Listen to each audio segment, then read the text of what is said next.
టార్గెట్లో ఉన్నా. నేను కాకుండా నా ఫ్యామిలీ మొత్తం ఆ టెర్రరిస్ట్ టార్గెట్లో ఉన్నారు. కానీ ఎంత కష్టపడి ఇవాళ లేకపోతే రేపు బీజేపీ గవర్నమెంట్ తెలంగాణలో వస్తుంది అనుకుంటాం. కానీ దురదృష్టం ఏంటంటే తెలంగాణలో బీజేపీ రావద్దు అనేవాళ్ళు చాలా జమ అయిపోయినారు పెద్దోళ్ళు. ఇప్పుడు వాళ్ళే అనుకోకపోతే మేము ఎంత కష్టపడి మా ఫ్యామిలీని రిక్స్ చేసిన తర్వాత ఇంత పని చేసిన తర్వాత లాభం మేము ఉండవు కదా. అందుకోసం అయ్యా మీ పార్టీకి దండం మీకు దండం అని ఒక లవ్ లెటర్ ఇచ్చి వెళ్తున్నాం. ఒక ముహూర్తం ఉంటుంది, ఒక మంచి సమయం ఉంటుంది. ఆ సమయం చూసిన తర్వాత నేను పార్టీ ఆఫీస్కి వచ్చినాను, ఫామ్ కూడా తీసుకున్నాను.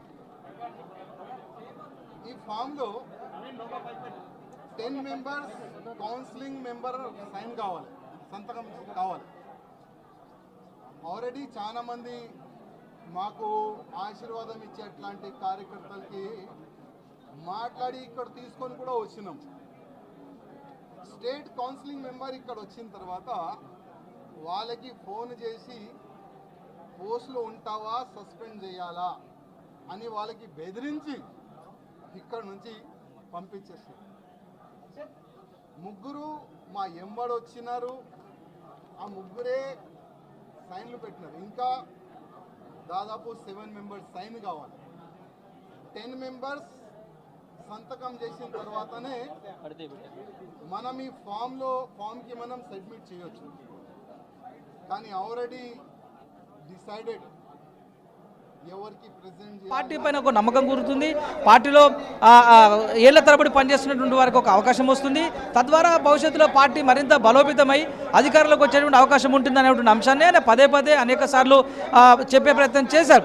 దానికి సంబంధించి గతంలో కూడా మీరు అధ్యక్ష రేసులో ఉన్నారనంటే ఖచ్చితంగా జాతీయ నాయకత్వం నాకు అవకాశం ఇస్తే పనిచేస్తాను, అందుకు సంబంధించిన ఒక వీడియో కూడా నిన్న ఆయన రిలీజ్ చేశారు. నిన్న కేంద్ర హోంమంత్రి అమిత్ షా బేగంపేటకు వచ్చినటువంటి సందర్భంలో ఒక వీడియో రిలీజ్ చేశారు. ఒకవేళ అధ్యక్ష పదవి తనకు వస్తే లేదా ఇతరులకు వస్తే ఏ విధమైనటువంటి క్వాలిటీస్ వాళ్ళకు ఉండాలి, ఏ విధంగా భారతీయ జనతా పార్టీని ముందుకు తీసుకెళ్ళాలి, పర్టికులర్గా కార్యకర్తలతో పర్టికులర్గా పార్టీ క్యాడర్తో ఎవరితో ఎలా ఉండాలనేటువంటిది రాష్ట్ర అధ్యక్షుని హోదాలో తెలుసుకోవాల్సిందే అని అంటూ ఒక వీడియో రిలీజ్ చేశారు.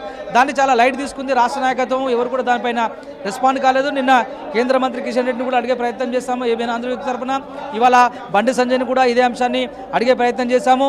రాజా సింగ్ చేస్తున్నటువంటి ప్రతి కామెంట్ని ప్రతి వ్యాఖ్యలను కూడా మొదటి నుంచి రాష్ట్ర నాయకత్వం చాలా లైట్ తీసుకుంటుంది అనేది ఆయన ప్రధానమైనటువంటి ఆరోపణ.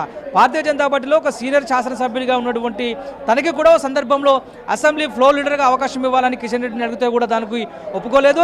గడిచినసారి జిల్లా అధ్యక్ష పదవులను అనౌన్స్ చేసేటువంటి సందర్భంలో కూడా తన అభిప్రాయాన్ని తన నియోజకవర్గంలో మొదటి నుంచి కష్టపడుతున్నటువంటి వ్యక్తులకే కేటాయించారు.